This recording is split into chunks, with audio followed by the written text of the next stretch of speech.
పూజారి భార్య ఎక్కడికి వెళ్తోంది? నేను ఆవిడని వెంబడించాలి.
నేను మీకోసం భోజనం తీసుకొచ్చాను.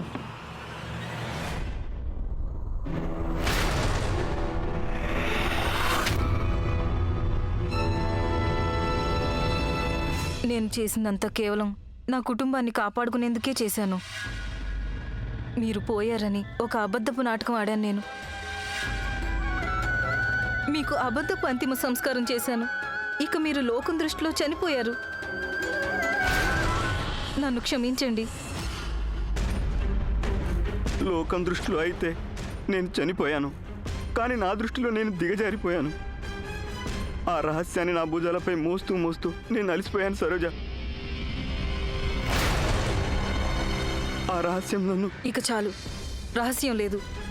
ఈ విషయంలో నాకు ఎలాంటి సంబంధం లేదు. నాకు నా మాంగళ్యం, నా కొడుకు చల్లగా ఉంటే చాలు.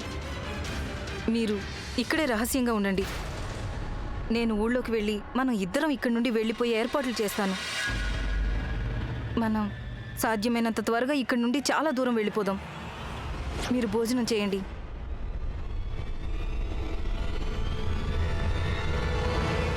నేను నా భార్యకి ఎలా చెప్పను? గత పూర్ణిమ నాడు ఆ పాత గుడి దగ్గర జరిగిన సంఘటన, ఆ రహస్యం నన్ను ఎంతలా వెంటాడుతుందో ఎలా చెప్పను?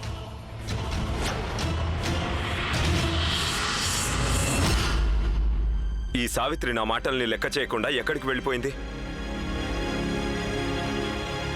సరే అయితే, తను మమ్మల్ని లెక్క చేయనప్పుడు మేము తనని పట్టించుకోం.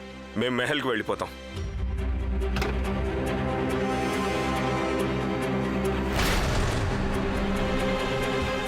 కానీ మేము తన్ను వదిలేసి ఎలా వెళ్ళగలం?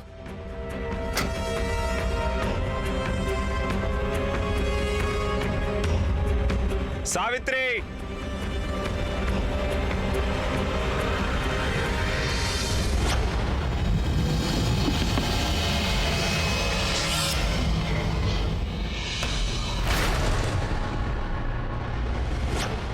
ఎవరు ఎవరు నువ్వు? ఎవరు నువ్వు? ఇక్కడ ఏం చేయడానికి వచ్చావు? వెళ్ళు, ఇక్కడి నుంచి వెళ్ళు. నేనెవరినో తెలుసుడు ఇప్పుడు అవసరం లేదు. కానీ తెలియాల్సింది మాత్రం, ఆ రోజు కొండ మీద రాజా సాహెబ్, రాణి రాజేశ్వరి, ఇక రాణి గాయత్రి కాకుండా అక్కడ ఉన్న ఇంకొక మనిషి ఎవరు? నువ్వేం అడుగుతున్నావు? నాకు దాని గురించి ఏం తెలియదు. నేను ప్రమాణం చేసి మరీ చెప్తున్నాను. చూడు కాకా, కాళీమాతకు పూజ చేసుకుంటా ఇట్లా అబద్ధం చెప్ప నీకు సిగ్గైతే లేదు? నువ్వు నిజమే చెప్తే ఆ అమ్మ మీద ఒట్టు పెట్టు. చూడు, నువ్వేదో పొరపాటు పడుతున్నట్టున్నావు. నేనేం పొరపాటు పడతలేను పంతులు. నాకెరక గా రోజు రాజాసాహెబ్ని, రాణి గాయత్రిని ఏం చేసిండ్రు గదంతా నేను నా కళ్ళతోని చూసినా. అసలు నిజమేందో నీకెరక పంతులు. ఇంకో మాట, ఋషులు ఏదాలల్లా రాసిండ్రు, నిజాన్ని దాసుడు చాలా పాపం అని. ఎందుకుగా పాపాన్ని నెత్తిన కట్టుకొని ఊరేగుతున్నావు? గా బరువు కిందకి దింపు. ఇక చెప్పు నాకు, చెప్పు, ఆ రోజు కొండ మీద ఎవరున్నారు? రాజాసాహెబ్, రాణి రాజేశ్వరి, రాణి గాయత్రి, ఇక ఇంకొక మనిషి ఎవరు? చెప్పు. వాళ్ళు చాలా పెద్ద మనుషులు. వాళ్ళ మధ్యలోకి నన్నెందుకు లాగుతున్నావు? నేను నోరిపితే అప్పుడు నేను ఎలాగో చస్తాను, నా భార్య పిల్లలు కూడా చస్తారు. నీకేం కాకుండా చూస్తా. నేను నీకు మాటిస్తున్నా, నీ పెండ్లాం నీ బిడ్డల సంగతి నేను చూసుకుంటా. ఇంతకి మాట ఇవ్వడానికి నువ్వెవరు? నీకేం తాగుతుందని? వాళ్ళు చాలా పెద్ద మనుషులు, నిన్ను చీమలాగా నలిపేస్తారు. వాళ్ళ జోలికి నువ్వు వెళ్ళకూడదు. అలాగే జరిగిందంతా కూడా మర్చిపో.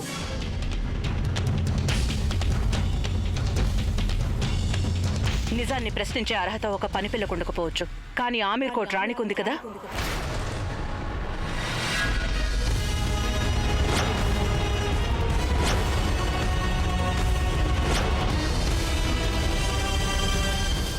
మీరు ఆమీర్ కోట్ రాణి గాయత్రీదేవి ఎదురుగా నిల్చున్నారు.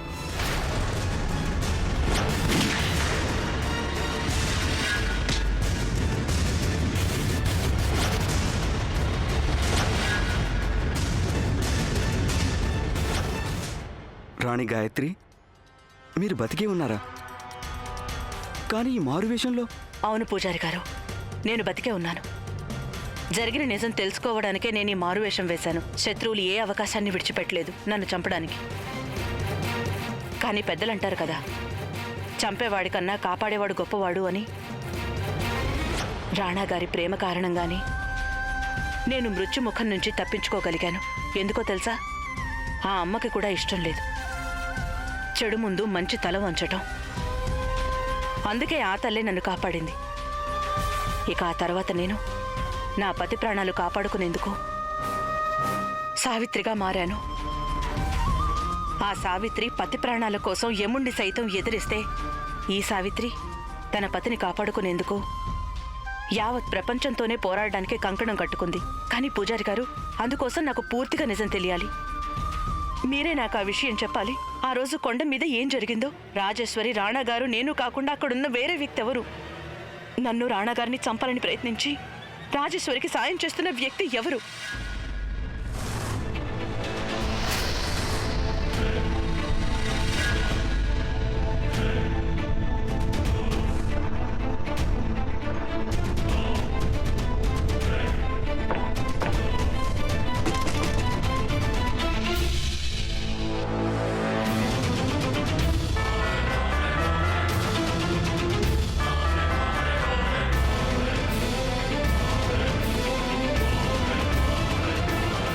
కేవలం ఒక్క నిజం చెప్పి నాతో పాటు నా కుటుంబం మొత్తాన్ని ప్రమాదంలో పడేయలేను గాయత్రి గారు.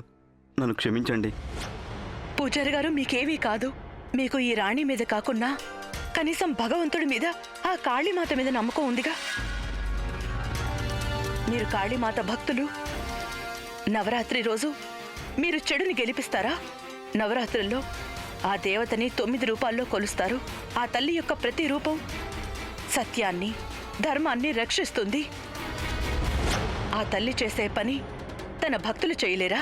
సత్యాన్ని రక్షించటం ఆ తల్లిని ఆరాధించేందుకు ఉన్నతమైన మార్గం. ఇక నవరాత్రిలో మీరు ఆ దేవి ఆరాధన చేయకుండా ఉండలేరు. ఏదేమైనా సరే మీరు నాకు సాయం చేయాల్సిందే. పూజారి గారు, నేనే ఆయన్ని చంపేందుకు కుట్ర పన్నానని నా భర్త అనుకుంటున్నారు.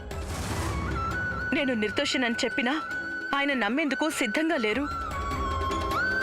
ఎందుకంటే అబద్ధమే నిజమని ఆయన పూర్తిగా నమ్మించారు. ఇక రాణా గారికి పూర్తిగా నిజం తెలియకపోతే ఇక ఆయన దృష్టిలో నేను ఎప్పటికీ నిర్దోషిగానే నిలిచిపోతాను. ఆ పాపాన్ని మోస్తూ జీవించటం కన్నా నేను శాశ్వతంగా కన్ను మూస్తాను. ఈరోజు నా మరణానికి సాక్ష్యంగా ఉండేది మీరు, ఆ కాళీమాత.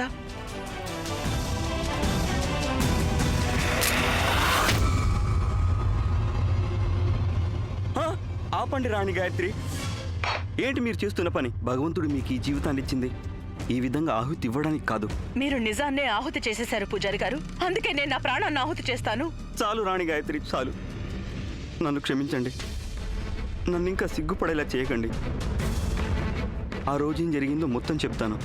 అసలు ఏం జరిగిందంటే, నేను కాళీమాతకు పూజ చేశాక నైవేద్యం పెట్టి ఇంటికి చేరుకున్నాను. తిరిగి ఇంటి నుండి వెనక్కి వస్తుండగా నాకు తుపాకీ పేలిన శబ్దం వినిపించింది. నేను ఆ వైపుగా ముందుకు నడిచాను. అప్పుడు నేను చూసింది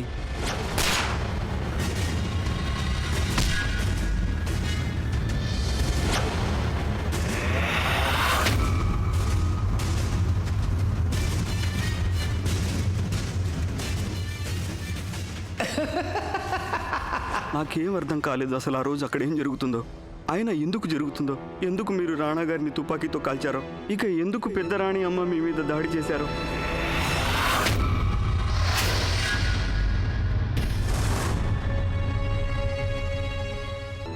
పెద్దరాణి అమ్మ.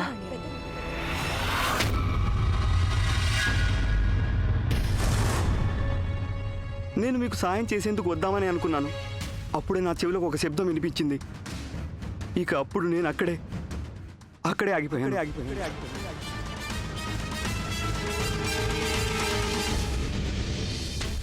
దీన్ని బట్టి చూస్తే ఈ కుట్రలన్నీ పెదరాణి అమ్మ చేసినవే. అంటే పెదరాణి అమ్మ మళ్ళీ మా అందరితో అబద్ధం ఆడారు. నేను పాత విషయాలన్నీ మర్చిపోయి ఆవిడ తిరిగి మహల్లోకి రానిచ్చాను. కానీ ఆవిడ మీ ఆటలు ఇక సాగవు పెదరాణి అమ్మ.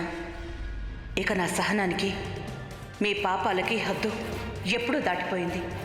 ఇక సహించలేను. నేను మీకు చెప్దామని అనుకున్నాను, కానీ నాకు అప్పుడే తెలిసింది రాణాగారు గతాన్ని మర్చిపోయారని. ఇక ఆయన రాజమాతని కారాగారంలో వేశారని. నాకేమీ బోధపడలేదు. నేను ఎక్కడికి వెళ్ళాలో, ఏం చేయాలో, ఎవరికి చెప్పాలో. నేను చేసిన అపరాధం మోస్తూ ఇంతకాలం కృంగిపోతూ వచ్చాను. అందుకే నేను గుడికి కూడా వెళ్ళడం లేదు. కానీ నవరాత్రులు పూజలు చేసేందుకు గాను నేను తిరిగి వెళ్ళక తప్పలేదు. అక్కడికి తిరిగి వెళ్ళేసరికి మా ఇంటి చుట్టుపక్కల చాలామంది రౌడీలు తిరుగుతున్నారు.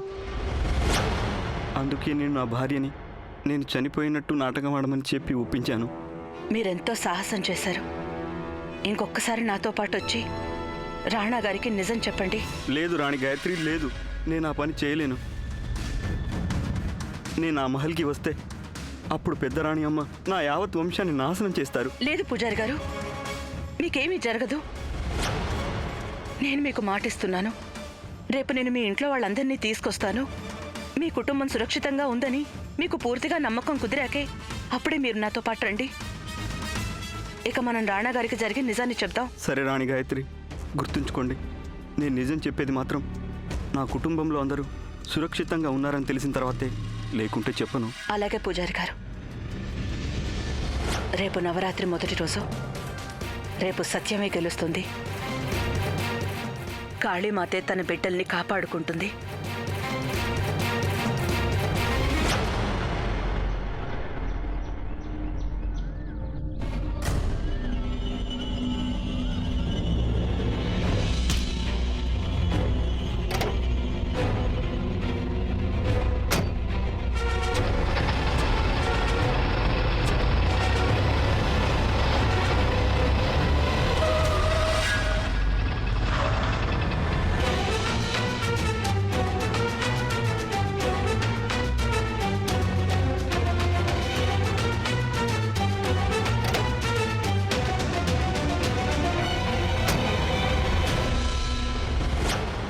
మేము నిన్ను వెళ్ళొద్దని చెప్పాం, కానీ నువ్వు మా మాటని పెడచెవన పెట్టి వెళ్ళిపోయావా? సావిత్రి, అసలు అంత ముఖ్యమైన విషయం ఏమిటి? ఈరోజు నీకు మా మాట కన్నా అదే ఎక్కువైపోయిందా? జవాబివ్వు. నేను మీకు నిజం చెప్పగలుగుంటే ఎంత బాగుండు రాణా గారు. కానీ ఇప్పుడు నిజం తెలుసుకోవడానికి మీరు ఇక ఎంతో ఎదురు చూడాల్సిన అవసరం లేదు. రేపా నిజం అందరి ముందు బయటపడుతుంది. ఇక మనం తిరిగి ఒకటైపోతాం. కూర్చో.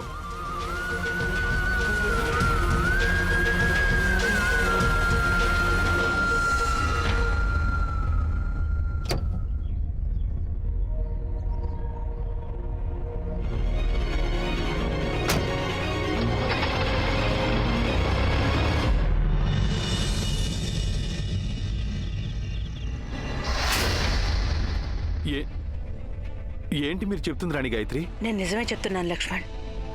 రాజమాత అనుమానం అక్షరాల నిజం. జరిగే సంఘటనల్లో పెదరాణి అమ్మ హస్తం ఉంది.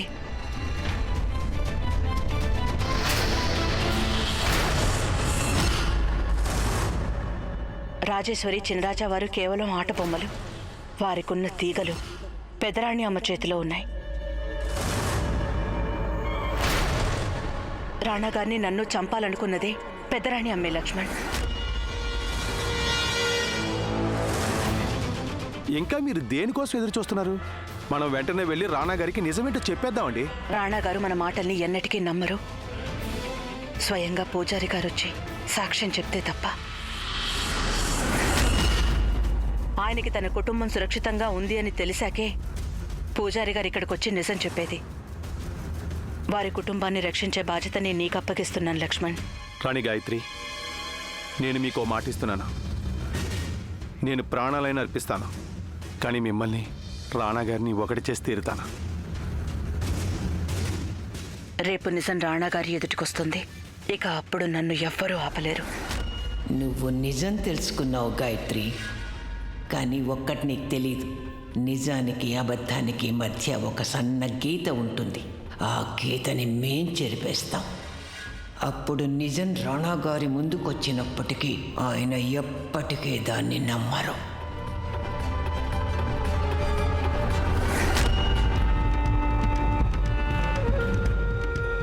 గాయత్రి మాకేమీ తెలియదనుకుని పథకం వేసింది, కానీ మాకు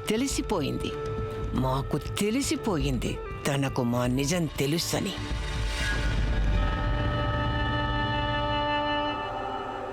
రేపు నవరాత్రి మొదటి రోజు. అందరూ అమ్మవారి పూజలో నిమగ్నమై ఉంటారు. దీన్ని అవకాశంగా తీసుకుని గాయత్రి మహల్ నుంచి బయటికి వెళ్ళి ఆ పూజారిని ఇక్కడికి తీసుకొచ్చి ప్రయత్నం చేస్తుంది. గుర్తుంచుకో, ఈ మహల్లోకి పూజారి వస్తే శవంగానే రావాలి. శవంగా.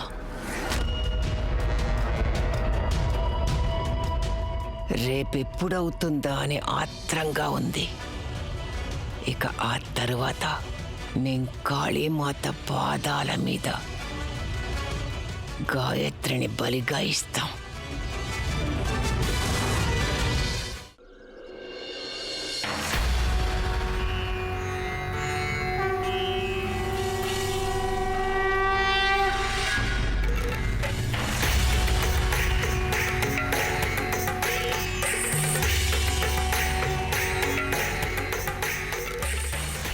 ఈ రోజు నా జీవితంలో అతిపెద్ద పరీక్షమ్మ. నాకు శక్తినివ్వు.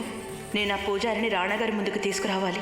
ఇక నన్ను నేను నిర్దోషిగా నిరూపించుకోవాలి. నా మాంగళ్యాన్ని తిరిగి పొందాలి. తిరిగి నా నుదుటన రాణాగారి చేత కుంకుమ దిద్దించుకోవాలి. నన్ను ఆశీర్వదించమ్మా.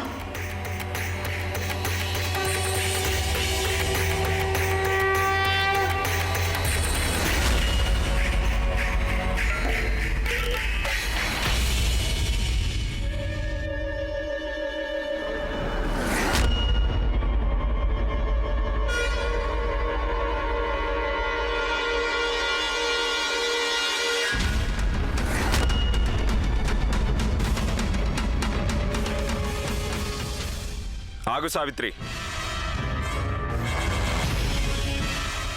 మేము గత 2 రోజులుగా గమనిస్తున్నాం సావిత్రి, నువ్వు మా దగ్గర ఏదో దాస్తున్నావు. మేము అడిగేది ఒక్కటే, మాకు కూడా చెప్పలేనంత పెద్ద రహస్యం ఏముంటుంది?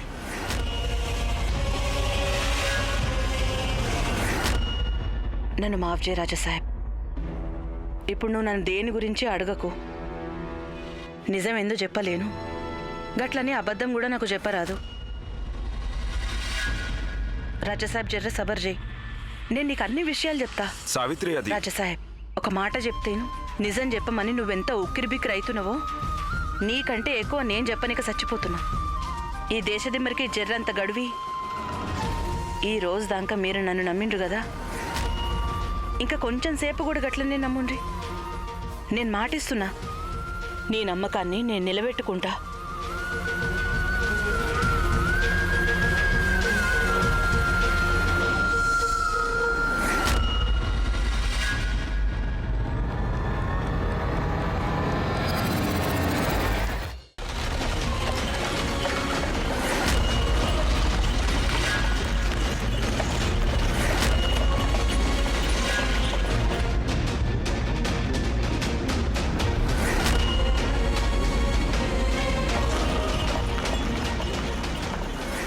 రాణి గాయత్రి బయలుదేరి చాలా సమయం అయిందే, ఇంకా చేరుకోలేదు ఎందుకు?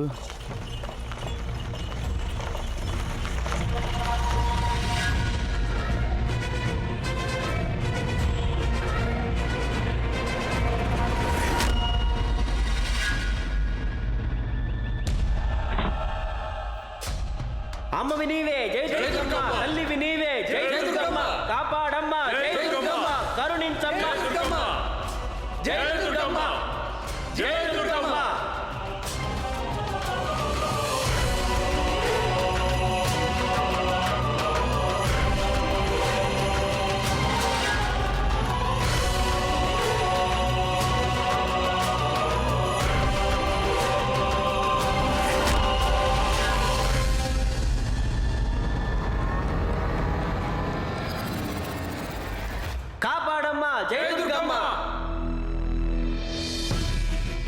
రాణిగారు, మీరు మీ మాట నిలబెట్టుకున్నారు.